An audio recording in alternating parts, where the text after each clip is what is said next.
I am a man who is on a journey, and cancer has joined me on that journey. My goal is to keep walking, keep moving until he's had enough and leaves me alone. Pressure is a combination of expectations, scrutiny, and consequences. If the consequences are grave, then you feel more pressure, and if you feel more pressure, you learn how to cope with that. One of the important things, which I wrote on yellow post-it notes and stuck on the wall during therapy, was that we are the product of our own thoughts. One of the important things, which I wrote on yellow post-it notes and stuck on the wall during therapy, was that we are the product of our own thoughts. It's because of football that I bought my first car. I bought my first house, and I probably had sex for the first time. Actually, that was definitely because of football. I hope that my story can help inspire others who are at a decisive crossroads in their lives. I'm here with all my faults and my many fears, but also with the desire to do something important. It is only when you are afraid that you can be courageous. So if you don't overcome any fear, how can you find out who you really are? Football is something great, but it is like making love. If you do it every minute, you get bored, so you have to take your time and do it now and again. I try not to cry in front of people that might get very emotional. I try to cry by myself.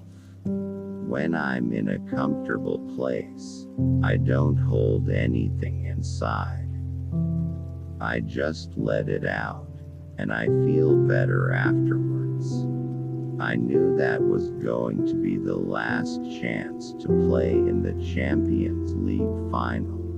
I was desperate to win. I put a lot of pressure on myself. Finally, I got hold of that cup. It was the defining moment of my career.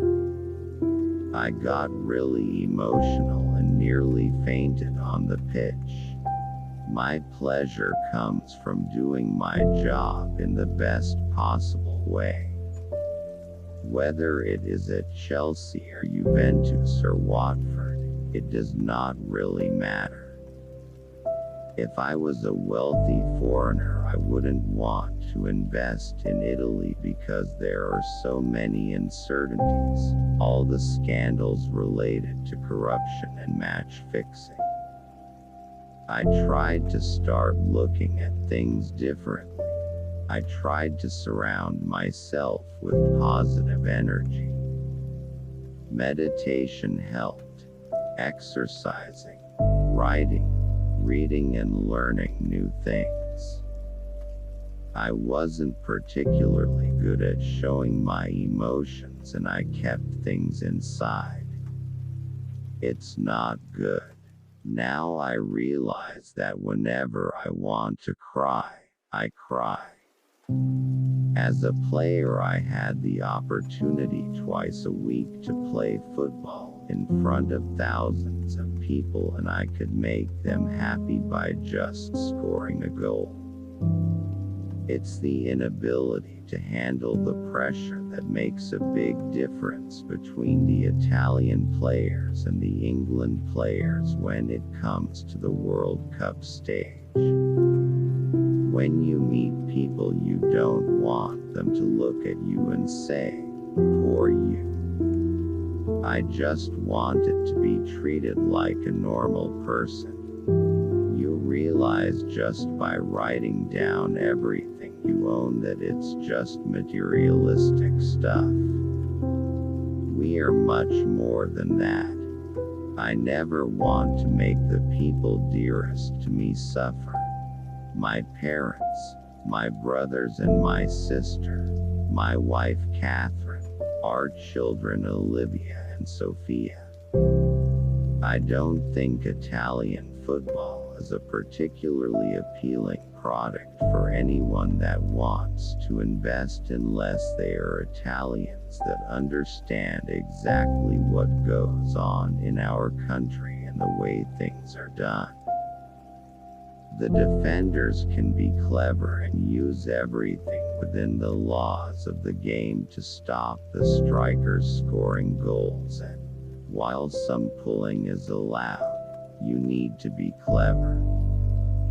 If other teams want to score, they must know they have to get past all 11 players. It's a simple philosophy. I don't like thinking, why me? Why me? Why me? When I was diagnosed with cancer, because that would be hypocritical. I didn't say, why me? When I was 1 in 1,000 who made it as a professional footballer. They say the Premier League is best league in the world. Or Roy Keane says we are brainwashed into believing it. He might be right, but I can definitely say it's the most entertaining league. I am glad to see there are some football clubs that are trying to change the trend and move it towards a British way of running clubs, obviously with a very strong Italian identity. We were all in love with the club. We went to bed with Sampdoria pajamas on, while going to the Bogliasco training ground in the morning was always a joy. The blue of the sea on one side, the green of the hills on the other.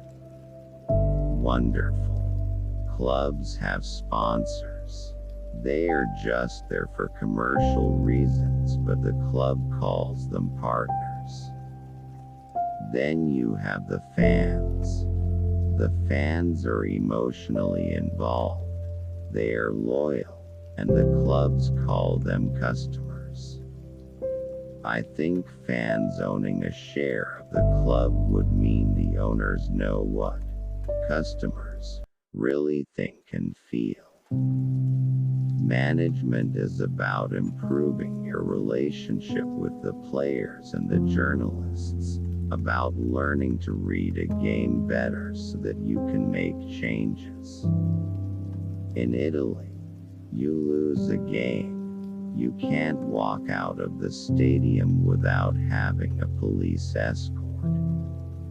You lose a game in England and you get out, and as long as you've done your best, you are asked to sign autographs, and you see the kids and you see everybody and nothing happens. Thanks for watching. Please subscribe.